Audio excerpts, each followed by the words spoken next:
Hello everyone and welcome back to Wargame Red Dragon. We're the Armory today for the unit comparison for the Eastern Bloc faction, and I'm always kind of excited when we get to the vehicle tab. I know it's sort of the odd tab out usually in terms of deck building, where it's often overlooked. People sometimes take nothing in this tab at all, or they'll take one vehicle that's sort of whatever they throw in.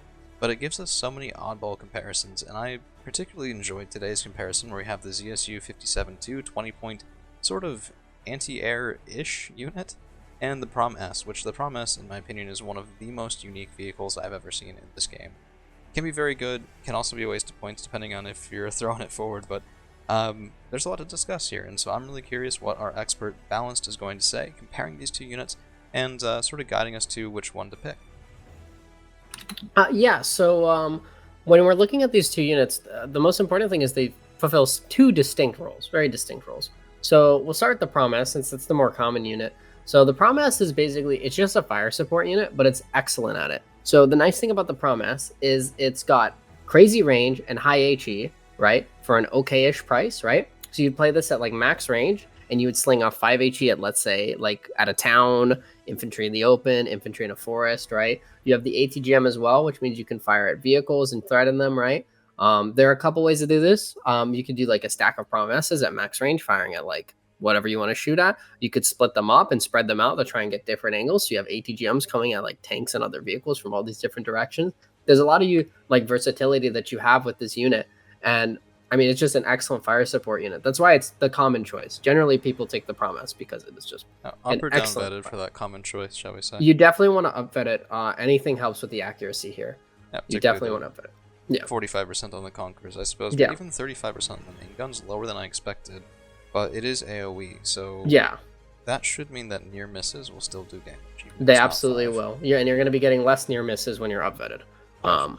So it's overall as a fire support unit, which is its purpose, it does a great job. It does a really, really good job. 2 frontal armor. I'm imagining once this thing does get within range. I mean, this is the stereotypical problem of ATGM vehicles. If it gets within range of a tank gun, it's dead. Yeah. So, like I said, the nice thing is it actually outranges tanks with the HE gun. So on maps like Mudfight, you can play outside of your enemy opponent's tank range. They can only fire at you if they have like gun launched ATGMs, or they push up, obviously. And you can fire at his infantry from max range. It's actually one of the really nice things of having that range. The BMPT also has the same amount of range on like the HE gun, which is part of the reason why it's so excellent. BRDM 3, I want to say? Pretty close, anyway? Or am I mistaken on that? The BRDM 3, the autocannon vehicle? Shoot. I'm thinking the 40 the BMP 3.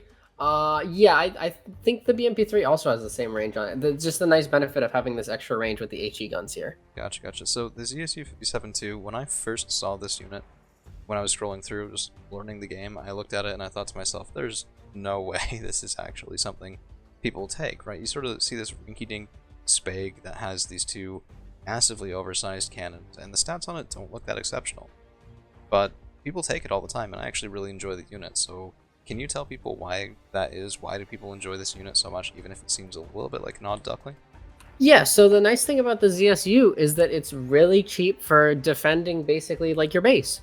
When you're buying base defense and let's say a 1v1 or a team game and stuff like that, you want it to you want to have as much as you can, right? You want it to be as cheap as possible, and you want it to be able to shoot at vehicles and helicopters alike. The ZSU fulfills that role, right?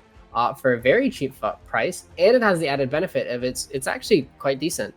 It's very good at stunning helicopters. It's not the best at killing them, but it's very good at stunning helicopters, and it's really cheap, so you can kind of like plink them everywhere, right? And they shoot at helicopters, they shoot at vehicles, right? Just overall really cost-effective base defense. You can use them for fire support as well, like anti-infantry fire support and like a 2-stack, and they're actually not the worst at that.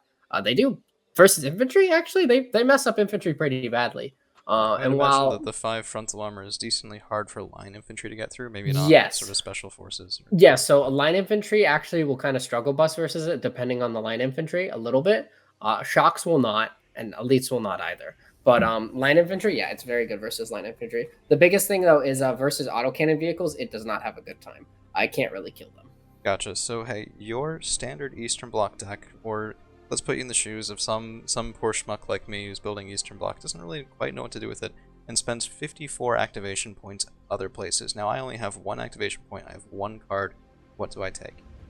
The honest truth is, I can't really give you a clear recommendation, just out of the blue. They're both excellent choices for their specific roles. It's just you need to decide for yourself what role you need here. Can you maybe cover base events with something else? Do you really need the big long range fire support HE delivery? It really depends on how you've built your deck. But overall, they're both excellent choices, and they both have a place in your deck. Gotcha. Well, thank you for the information as always, and for another unit comparison, we'll have one more for you tomorrow.